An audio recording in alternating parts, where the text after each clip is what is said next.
Hello, everyone, and welcome back. So we're looking at solving exponential equations with a common base.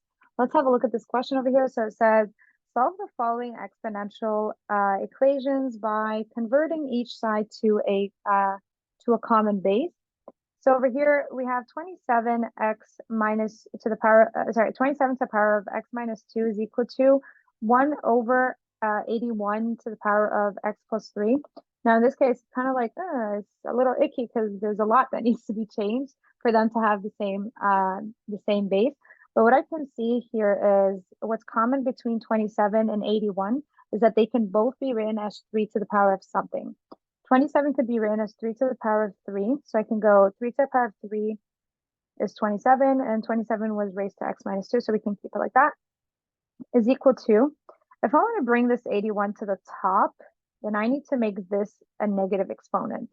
And so I'll go, okay, well, that's 81 to the power of negative of this entire exponent. Just make sure you don't go negative x plus 3. It's negative of the entire exponent, okay?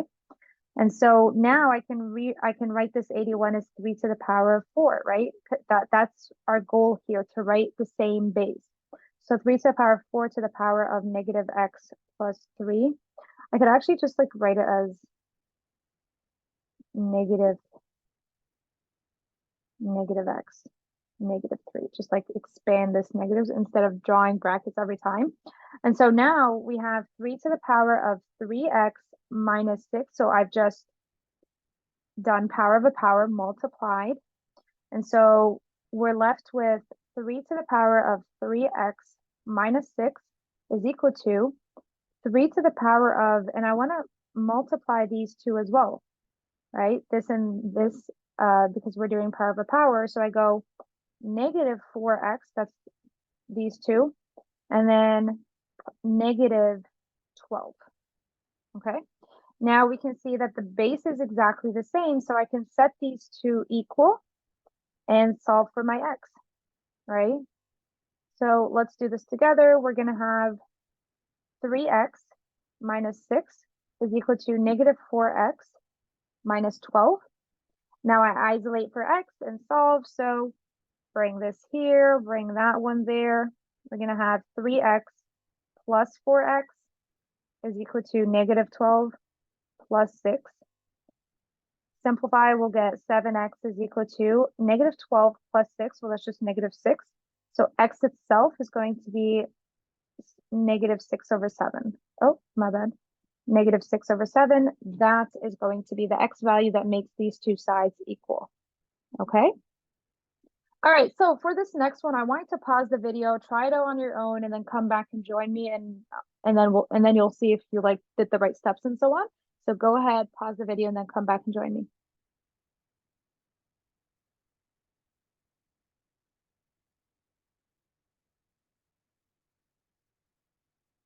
All right, everyone. So now that you've paused the video, you've tried it out, you feel confident about your work. Let's see if you did it correctly. So over here we have 125 all over 216. What we want to do here is we want to somehow see, okay, between 125, 216, 6, and 5, what is that common base that we could achieve? Now I can see that the 125 and 6, they don't share anything because 125 is not going to be a power or a multiple of 6, right? And so in that case, I'm like, okay, well, I can't really, well, in this case, I need to somehow flip this because I know that 125 is a power of 5. That's 5 to the power of 3. 216 is a power of 6, right? And so in that case, I need to flip this. And so let's do that. Let's flip it. So I'm going to go 216 all over 125. Now what's going on here? Because I flipped it, I need to change its exponent to be a negative of itself.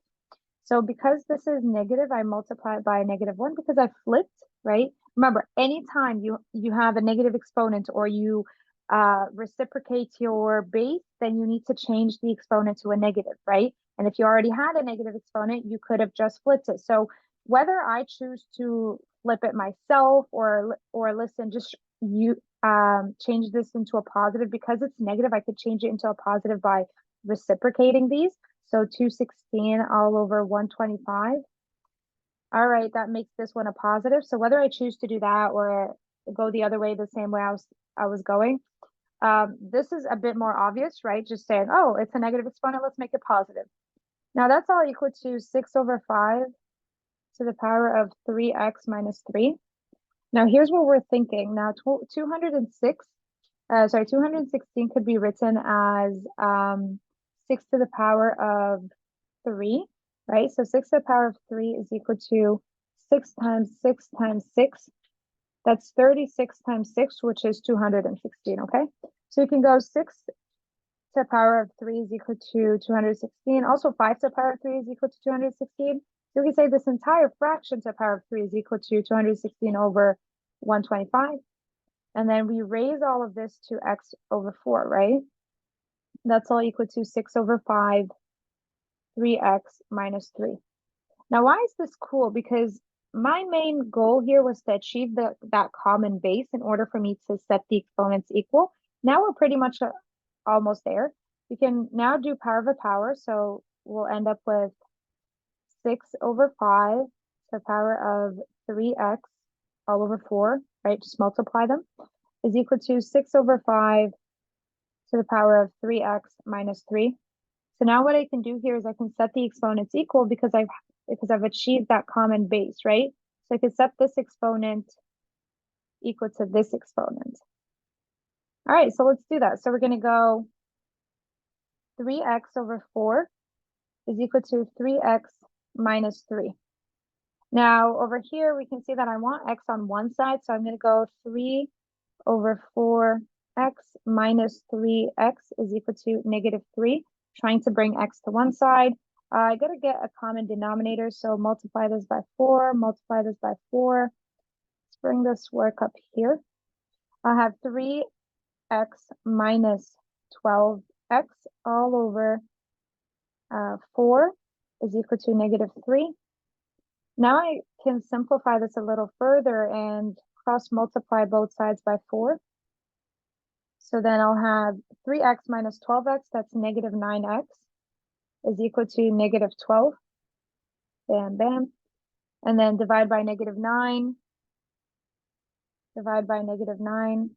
The negatives cancel, and I'm left with x is equal to 4 over 3, right? 12 over 9. We could reduce this fraction, divide by 3 to both top and bottom. And so x is equal to 4 over 3, and that's what makes both sides equal. Okay? All right, so that's pretty much it for this question, everyone. I hope you got the same answer as I did, and I'll see you in the next video. Bye.